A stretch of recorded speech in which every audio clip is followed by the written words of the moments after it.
나 요즘 허리 아프네. 나도 허리가 많이 아팠거든. 한의원 가서 침 맞고 물리치료 받았더니 많이 좋아졌어. 너도 한의원에 가봐. 야, 너 보니까 높은 굽 신고 다니네. 앉은 자세도 비스듬하고 등이 굽어 있고 이렇게 하니까 허리가 아프지. 낮은 굽 신고 어깨와 허리를 펴고 꼿꼿이 앉아봐. 혹시 여러분은 이 A와 B처럼 대화하고 있진 않나요? 과연 이런 대화가 관계를 돈독하게 만드는 대화일까요? 우리는 어떻게 대화를 나눠야 할까요? 스피치 교육을 18년째 하며 깨달은 대화에서 절대 말하면 안 되는 탑 3를 알려드리겠습니다. 이것만 피해도 인간관계가 지금보다 10배 이상 좋아질 거라 확신합니다. 이번 시간에도 스피치로 여러분의 성장과 성공을 돕겠습니다. 앞서 예시를 보셨죠? A, B가 좋지 않은 대화인 이유가 뭔지 아시나요? 앞의 예시는 제 경험담에서 나온 이야기인데요. 제가 컴퓨터에 앉아서 이렇게 수업을 많이 하고 수업안을 만드는 일이 많다 보니까 허리가 요즘 많이 아프더라고요. 이런 말에 사람들의 반응이 정말 각양각색이었는데요. A나 B로 대답하는 경우가 많았습니다. 대화에서 절대 피해야 할 유형 탑 3를 하나씩 말씀드리겠습니다. 어떻게 대화를 해야 하는지, 관계가 돈독해질 수 있는지 꿀팁 얻어가세요.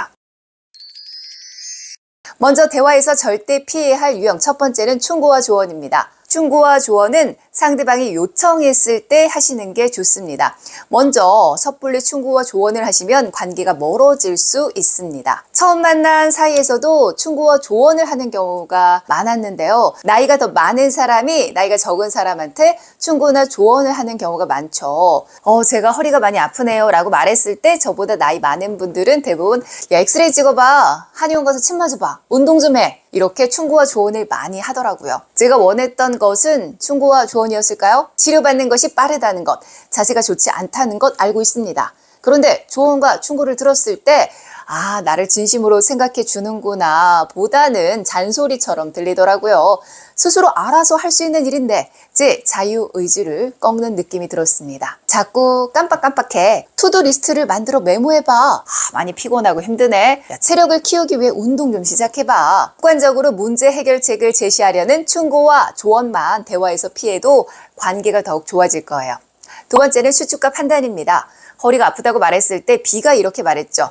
너 보니까 높은 굽 신고 다니네. 앉은 자세도 비스듬하고 등이 굽어 있고 이렇게 하니 허리가 아프지. 이게 바로 추측과 판단입니다. 인간관계 속에서 내가 이해되지 않는 행동을 누군가 했을 때 야, 이상한 사람이야 라고 쉽게 추측 판단한 적 없나요?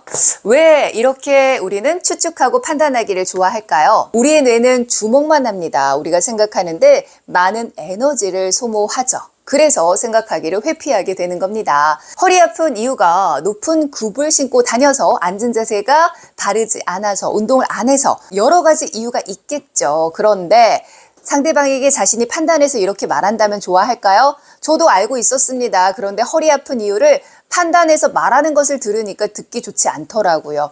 나 피부 트러블이 고민이야. 밀가루 음식 많이 먹어서 그래. 몸이 자꾸 붓네. 늦게 많이 먹으니까 그렇지. 이런 추측과 판단의 대화는 이제 그만하세요. 마지막 세 번째는 이야기 도둑입니다. 이야기 도둑이란 허리가 아프다고 말하는 사람의 이야기를 듣지 않고 자신의 이야기를 더 많이 하는 것을 말하죠. 허리가 아프다고 말했을 때 나도 요즘 허리가 많이 아픈데 그래서 한의원 가서 침도 맞고 물리치료도 받고 있어. 3개월 정도 됐는데 허리 아픈 게 많이 좋아졌어. 이렇게 상대방의 이야기를 듣지 않고 자신의 이야기로 점프해서 길게 자기 얘기만 하는 사람들 다시 만나고 싶지 않겠죠.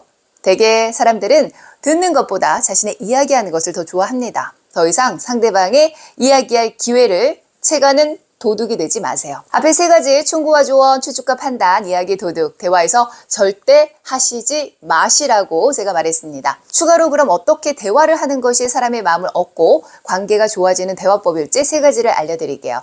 첫째, 공감해주세요. 상대방의 감정을 읽어서 말로 표현해주면 됩니다. 허리 아파, 많이 힘들겠다, 불편하겠다, 피부 트러블이 심해, 속상하겠다, 고민 많겠다. 사람들은 충고와 조언보다 공감을 원합니다. 둘째, 질문해주세요. 허리 아파, 어디가 아파, 뭐가 가장 불편해, 어떻게 하려고 해? 이렇게 상대방에게 질문을 하면 스스로 대처법을 깨닫는 경우가 많습니다. 내가 궁금한 것이 아니라 상대방이 할 말이 많은 질문, 스스로 깨닫게 만드는 질문이 좋은 질문입니다.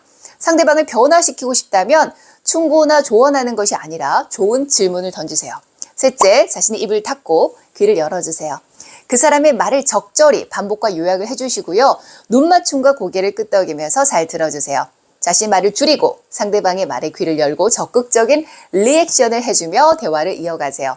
대화가 변하면 관계가 달라집니다. 구독과 좋아요는 제게 큰 선물입니다. 스피치로 여러분의 성장과 성공을 돕는 스피치 라일쌤이었습니다.